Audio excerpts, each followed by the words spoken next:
Shalom, jumpa lagi di channel video Bu Eli, sahabat kimia. Apa kabar?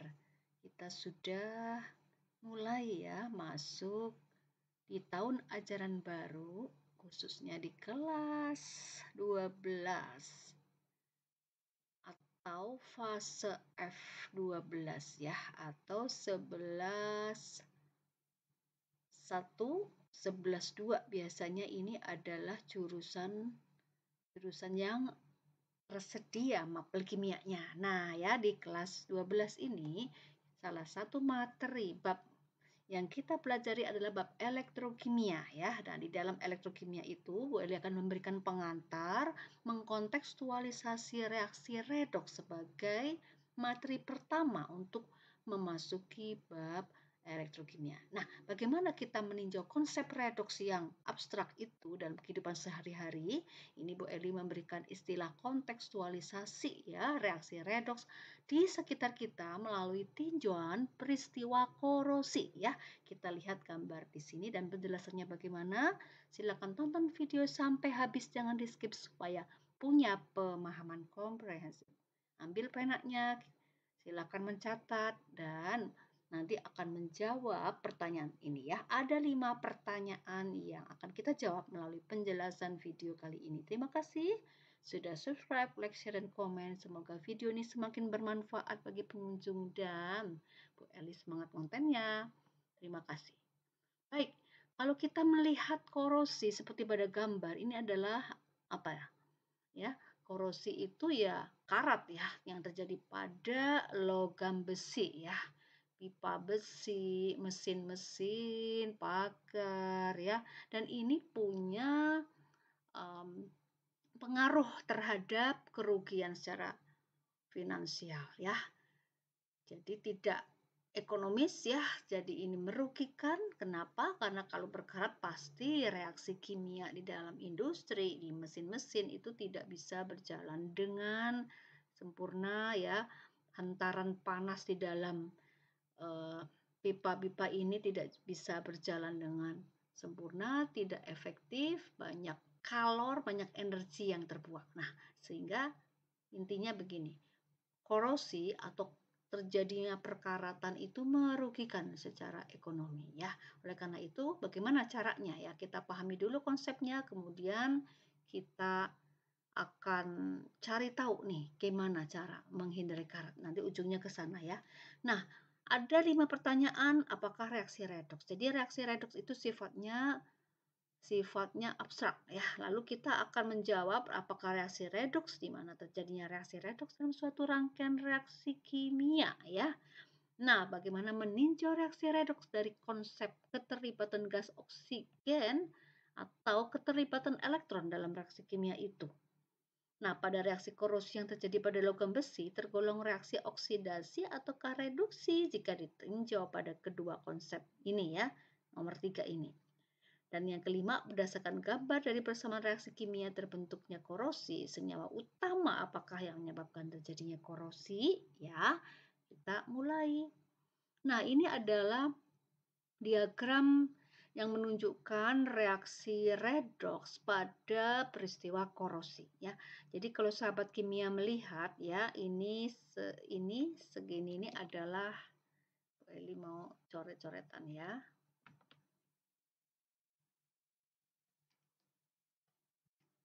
Nah, jadi ini adalah skema terjadinya korosi. Ini adalah logam besinya ya.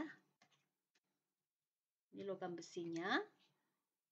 Nah, logam besi ini, sahabat kimia ya, kita lihat ini segini ya.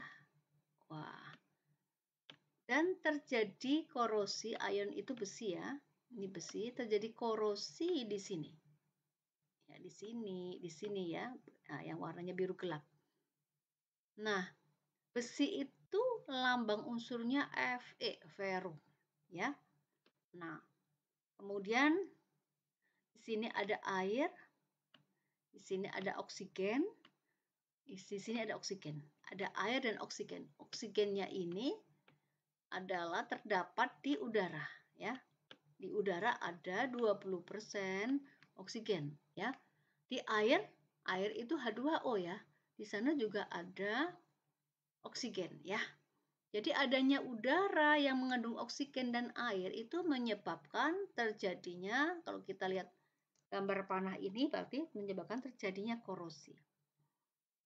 Nah, ternyata logam besi yang Fe ini ya, pada anoda itu mengalami perubahan dari logam besi solid itu S ya, menghasilkan ion Fe2+ ya, ditambah 2 elektron. Kalau 2 elektronnya kita tulis di sebelah kanan, ini namanya dilepaskan, membacanya dilepaskan. Jadi logam besi melepaskan 2 mol elektron. Lebih tepat dibaca 2 mol elektron, bukan 2 elektron ya. Menghasilkan ion Fe pangkat 2+. Jadi angka 2-nya itu lihat dari Fe2+-nya ini. Ini terjadi di anoda ya. Anoda adalah kutub negatif. Nah, sementara di katodenya ini kanan kiri sama ya sahabat kimia ya. Di katode itu adalah kutub positifnya itu oksigen yang di udara tadi bereaksi dengan air ya. Oksigen bereaksi dengan air, kemudian dia menangkap elektron. Jadi elektron yang berada di sebelah kiri tanda panah itu bicaranya itu menangkap 4 mol elektron menghasilkan ion hidroksida ya. Ini sudah belajar ya di asam basa, ini adalah senyawa basa OH- hidroksida. Nah, 4 elektronnya dari mana? Kalau kita lihat di sini ada logam besinya yang menghasilkan ion Fe2+ dan menghasilkan 2 mol elektron. 2 mol elektronnya ini akan ditangkap oleh air ya dan udara sehingga menghasilkan OH-. Jadi kalau kita lihat ini adalah rangkaian reaksi kimia yang berkesinambungan, yaitu dari anoda yang tempat terjadinya reaksi oksidasi ya, kalau melepaskan elektron itu oksidasi, kemudian elektronnya ditangkap di katode dan membentuk OH-. Jadi reaksi yang menangkap elektron ini kita sebut sebagai reaksi apa? Reduksi ya. Ini reaksi reduksi. Bisa disingkat red saja ya, reduksi. Sementara di anoda ini terjadi reaksi oksidasi. Oks ya. Oks. Nah, di katoda ini apa? Reduksi ya. Ini lihat tanda panahnya. Nah, sahabat kimia, jadi kalau reaksi ini kita gabungkan di dalam sebuah persamaan reaksi seperti ini ya. Tadi ya ada anode ya, kutub negatif ya. Anode itu kutub negatif dalam suatu rangkaian reaksi kimia. Maka logam besi akan melepaskan 2 mol elektron. Jadi kalau logam besinya ada 2, maka akan dilepaskan 2 kali 2, berarti 4 mol elektron. Nah, reaksi yang melepaskan elektron ini kita sebut sebagai reaksi apa? Reaksi oksidasi. Reaksi yang melepaskan elektron adalah reaksi oksidasi ya, terjadi di anoda. Nah, 4 mol elektron yang sudah dilepas ini ya, ini ditangkap di katode nih ya, 4 mol elektron ditangkap oleh oksigen dan air. Oksigen di udara ya, oksigen di udara. Jadi maksudnya di udara itu ada oksigen kan 20% ya. Nah, ini menghasilkan 4 mol OH-. Ya, ini koefisien reaksi ini dibaca mol ya. 4 elektron, lebih tepat dibaca 4 mol elektron. Jadi di katode ini terjadinya reaksi reduksi. Kenal dulu ya, sahabat kimia, dengan istilah-istilah yang terjadi. Sehingga kalau sahabat kimia menjumlah ini ya, 2Fe, jumlahkan aja ke bawah ya, O2 ke sini. Yang sebelah kiri tanda panah ya, 2H2O. Kemudian yang sama baik di kanan maupun di kiri, ini dipisahkan oleh tanda panah, itu kita coret ya. Atau dieliminasi ya, di dalam persamaan matnya itu tanda panah itu sama dengan, seperti sama dengan gitu. Jadi 4 mol elektron ini kita coret, sehingga yang sebelah kanan Fe2+ ditambah 4 OH- itu menghasilkan FeOH 2 kali. Nah, sahabat kimia bisa melihat ya di sini itu solid ya. Ya, Ya, ini merupakan padatan. Nah, lihat ya. Jadi kalau padatan ini FeOH2 kali, kita pindah ke sini ya. FeOH2 kali ini kita reaksikan lagi. Dia bereaksi lagi ya dengan air dan oksigen yang terdapat di udara ya. Di udara ada oksigen ya, sebanyak 20%, maka dia akan menghasilkan FeOH3 ya. FeOH3 itu berwarna kuning ya, kuning. Kemudian FeOH2 itu berwarna hijau. Nah, sahabat kimia, FeOH3 yang endapannya berwarna kuning-kuning kecoklatan ya, ini akan mengalami dehidrasi. D itu pengurangan, hidrasi itu air. Jadi pengurangan molekul air menghasilkan senyawa ini, .X-H2O, namanya senyawa kristal ya. Jadi maksudnya Fe2O3X H2OX ini senyawa kristal, mengikat sekian molekul air. Nah, inilah yang disebut dengan senyawa karat. Yang berwarna apa? Warnanya merah ya. Ya, merah kecoklatan seperti itu. Nah, sahabat kimia bisa melihat ya di sini, di gambar ini ya. Ini Fe2O3.X-H2O ini warnanya seperti ini ya. Warnanya merah ya. Inilah karat. Jadi karat atau korosi itu merupakan senyawa yang terbentuk dari hasil reaksi redoks ya. Karena ada ya reaksi redoks itu tadi membentuk senyawa Fe2O3X-H2O pada logam besi. Jadi logam besinya mengalami oksidasi. Gara-gara dia oksidasi melepaskan elektron, maka elektronnya ditangkap oleh molekul udara dan air menghasilkan OH- dan OH- akan terus berlanjut bereaksi menghasilkan senyawa FeOH2, FeOH2 menghasilkan FeOH3, FeOH3 mengalami dehidrasi menghasilkan senyawa karat ya. Bagaimana sahabat kimia, sudah paham ya sampai di sini? Kita kembali lagi.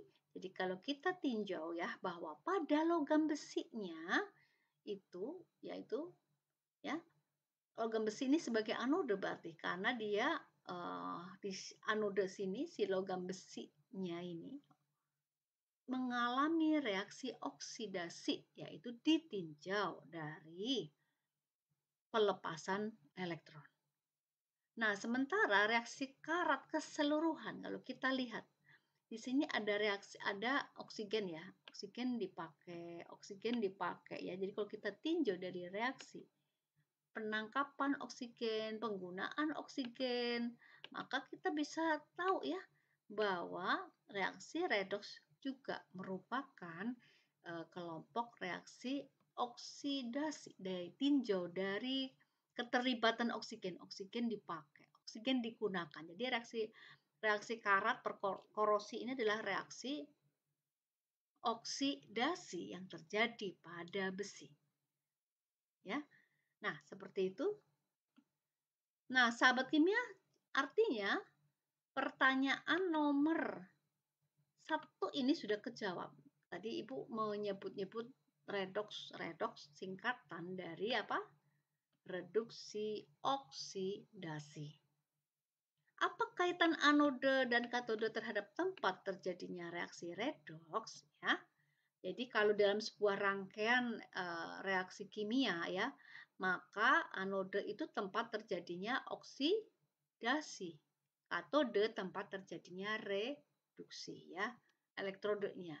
Di dalam sebuah rangkaian reaksi kimia itu di anodenya itu kutub tempat terjadinya oksidasi, katodenya tempat terjadinya kutub di mana di area itu terjadi reaksi reduksi. Nah, sekarang nomor 3. Bagaimana meninjau reaksi redoks dari konsep keterlibatan gas oksigen? Ya, jadi gas oksigen itu digunakan. Apa iya? Kita lihat. Nah, ini lihat. Gas oksigen dipakai ya. Dipakai di sini. Nah, dipakai itu artinya di sebelah kiri tanda panah ya, ini dipakai. Ya, berarti reaksi korosi itu adalah reaksi oksidasi. Ditinjau dari keterlibatan gas oksigen ya, maka merupakan reaksi oksidasi. Kenapa? Karena menggunakan oksigen. Reaksi oksidasi adalah reaksi yang menggunakan oksigen. Oksigen ada, O2-nya ada di sebelah kiri tanda panah ya.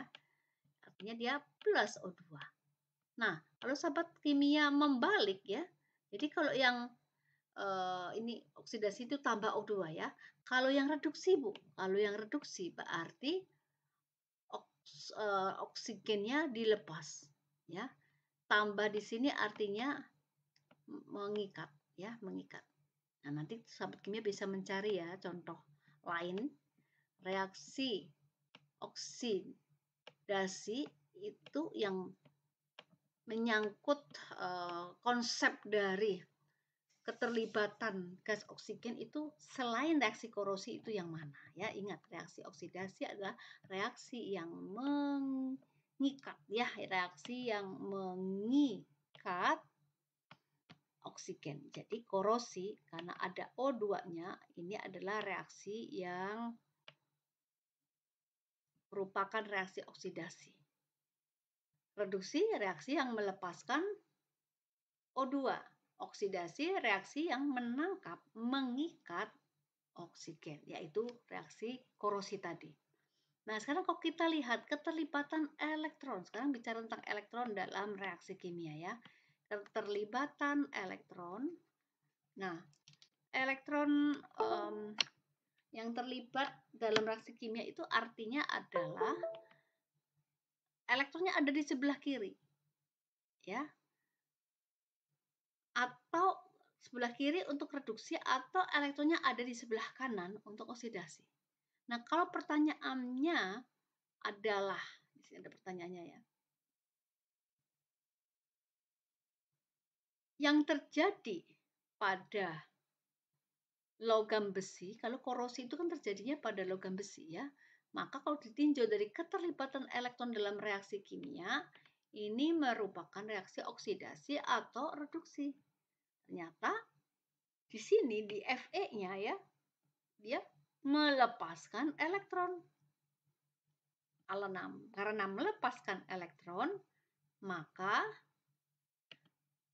reaksi korosi ini adalah reaksi oksidasi. Jadi meninjau reaksi redoks itu ada dua konsep, keterlibatan gas oksigen, keterlibatan elektron dalam reaksi kimia. Kita tinggal lihat ya, yang mana yang mau ditanya. Yang mau ditanya adalah di besinya itu, di logam besi itu terjadi apa? Kalau ditinjau dari keterlibatan gas oksigen, maka secara keseluruhan di sana ada oksigen yang ditangkap, maka reaksi oksidasi.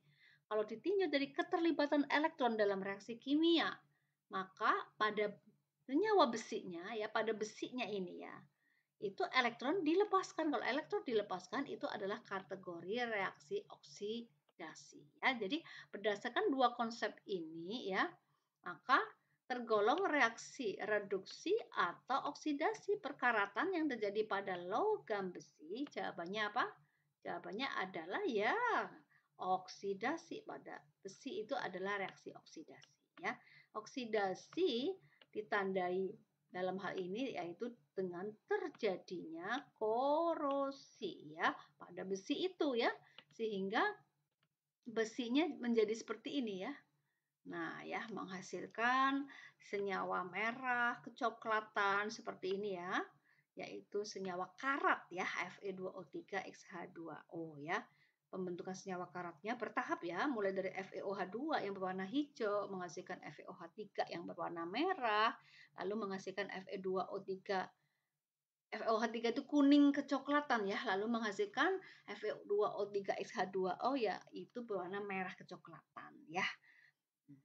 Dari apa? Hijau, kuning kecoklatan, sampai merah kecoklatan. Itu adalah warna-warna yang bisa sahabat kimia cermati ketika melihat logam besi mulai mengalami perkaratan. Dan ini terjadi menaun ya. Kadang-kadang kita tidak lihat di permukaannya itu, tidak terlihat, tapi di bagian bawah permukaan besi itu terjadi korosi yang terus-menerus. Dan ini lihat ya, ini akan semakin menggerogoti ke bawah ya. Ini bentuknya berlubang begini ya. terus ke bawah terus ya, sehingga lama-lama rusak ya. Lama-lama bolong nih seperti ini. Nah, rusak tuh ya. Sehingga kalau sudah rusak ya tidak bisa lagi diperbaiki ya, karena sel-selnya maksudnya ketika melepaskan satu mol elektron, elektron itu punya massa. Jadi membawa material dari besi ini, mol elektron dari besi ini hilang gitu ya, hilang sambil membawa massanya ya. Akhirnya berlubang dan rusak, tidak bisa dikembalikan utuh seperti semula. Jadi ini benar-benar merugikan secara finansial, ekonomis ya. Oleh karena itu, karat itu perlu kita pelajari konsepnya supaya kita nanti bisa berpikir bagaimana mencegah perkaratan. Nah, baik, sekarang kita menuju ke pertanyaan nomor 5 ya, sahabat kimia. Nah, di sini berdasarkan gambar dan persamaan reaksi kimia terbentuknya korosi, senyawa apakah? Senyawa utama ya, senyawa utama. Jadi ya, Ibu beri penegasan, senyawa utama apakah penyebab terjadinya korosi? Nah, berdasarkan gambar dan persamaan reaksi kimia, ayo kita berliterasi ya supaya pembaca sampai tuntas dulu ya baru bisa menjawab dengan baik. Senyawa apa? Senyawa utama apa penyebab terjadinya korosi? Di awal Ibu sudah menjelaskan tadi. Di sini ada air ya. Di sini ada oksigen. Oksigennya adalah oksigen dari udara ya, karena ini bukan oksigen murni, tapi oksigen yang memang ada di udara. Jadi kena kontak dengan udara ya.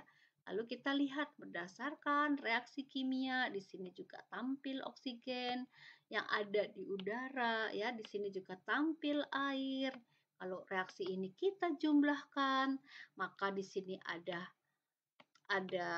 oksigen yang terdapat dalam udara dan di sini juga ada air. Jadi dua senyawa utama penyebab korosi itu adalah air dan udara. Di dalam udara ada oksigen ya. Nah, jadi jika kita tahu penyebabnya itu adalah air dan udara, itu makanya besi itu tidak hanya besi saja, besi itu harus dilapis untuk mencegah kontak yang terus-menerus dengan air dan udara ya. Nah, sahabat kimia bagaimana sampai di sini?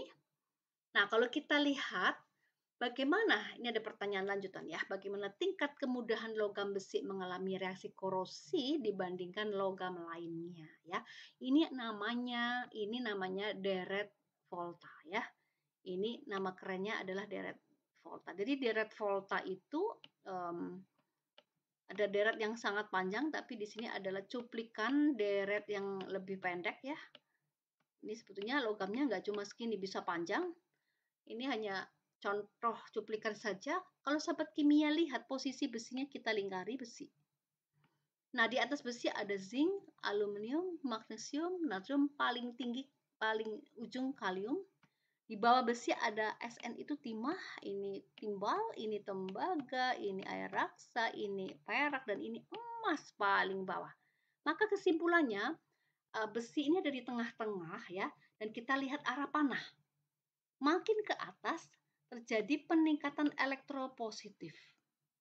Potensial dari logam-logam ini makin positif ya. Kita belum bicara ini memberikan info di awal saja ya untuk mendapatkan gambaran bahwa setiap logam itu punya tingkat kemudahan daya tahan terhadap korosi ya, mudah berkorosi atau tidak, tahan korosi atau tidak ya. Nah, kalau kita lihat makin ke atas itu nilai elektropositifnya makin meningkat ya, sangat elektropositif sehingga sangat mudah sekali mengalami korosi. Jadi paling mudah berkorosi, paling mudah, paling cepat mengalami perkaratan adalah kalium. Ya, Fe ada di tengah. Jadi Fe dibandingkan zinc ya, zinc itu lebih mudah berkarat ya daripada Fe. Aluminium lebih mudah berkarat daripada besi. Nah, kalau dibandingkan dengan logam bawahnya yang paling bawah nih ya, yang paling bawah. Di paling atas lawan paling bawah ya, yaitu emas. Emas itu paling tidak elektropositif. Ya, artinya tidak mudah berkarat. Keelektropositifannya potensial elektropositifnya itu lebih kecil, paling kecil. Jadi emas, perak, air raksa, dan tembaga ini sebetulnya adalah kelompok dari logam dibilang mau logam mulia ya, yang tidak mudah berkarat, yang tahan terhadap karat, ya sehingga bisa dijadikan investasi, punya nilai investasi secara ekonomi, yaitu apa? Emas, ya.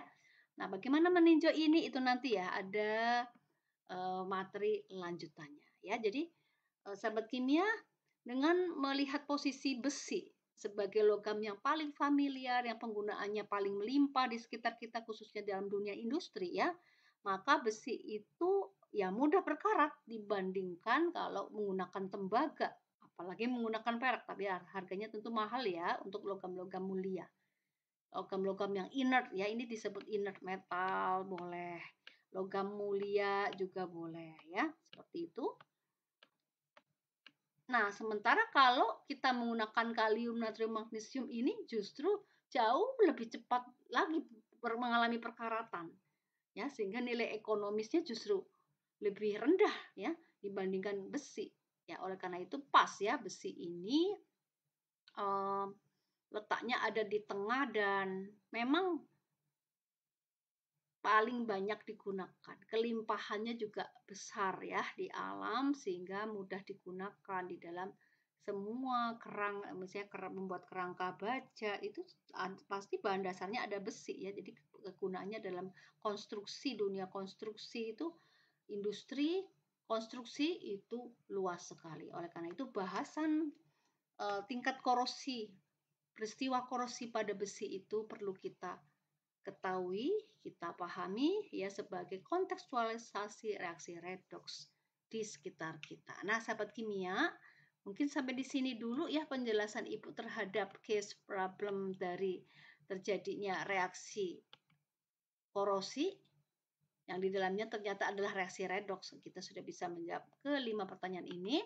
Nah, sekarang kesimpulannya ya, Ibu mau menekankan ini ya, bahwa yang namanya reaksi redoks itu kita bisa meninjau dua hal ya.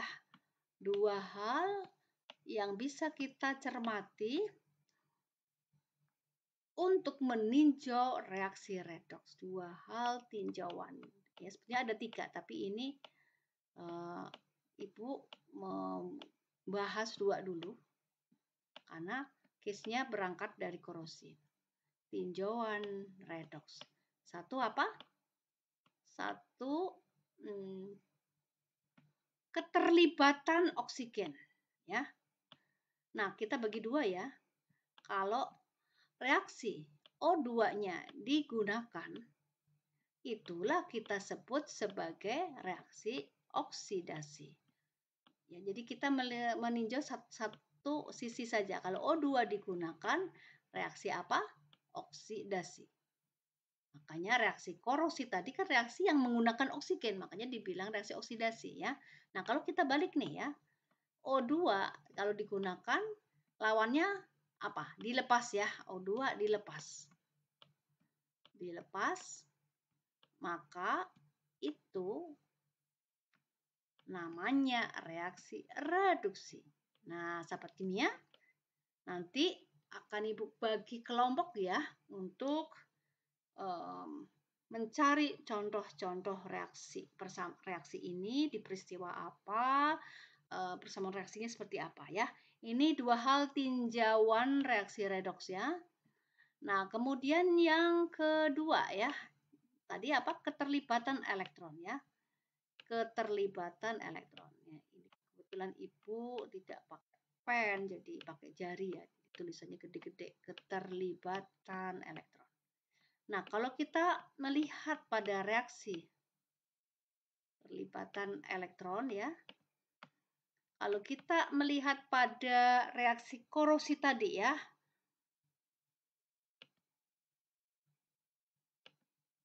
di sini reaksi yang menangkap elektron.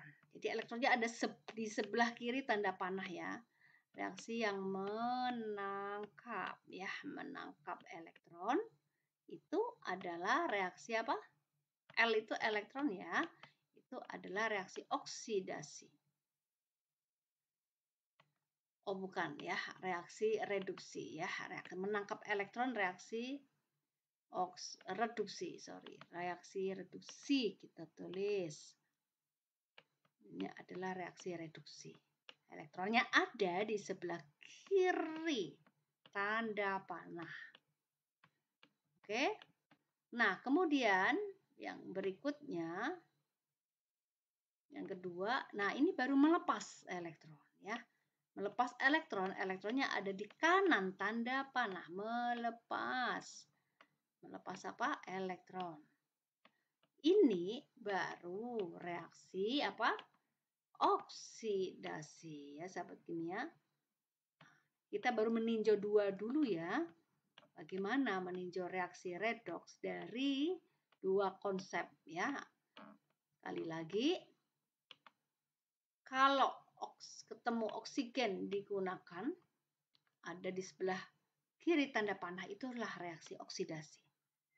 Contohnya apa saja selain korosi, nanti ada tugasnya dan sahabat kimia bisa mencari. Sementara kalau oksigen dilepas, itu namanya reaksi reduksi. Contohnya apa? Nanti ya, ada lanjutannya. Nah, kedua ya, kita meninjau reaksi redoks dari keterlibatan elektron. Kalau reaksi itu menangkap elektron ada di sebelah kiri tanda panah, itu adalah reaksi reduksi. Sementara kalau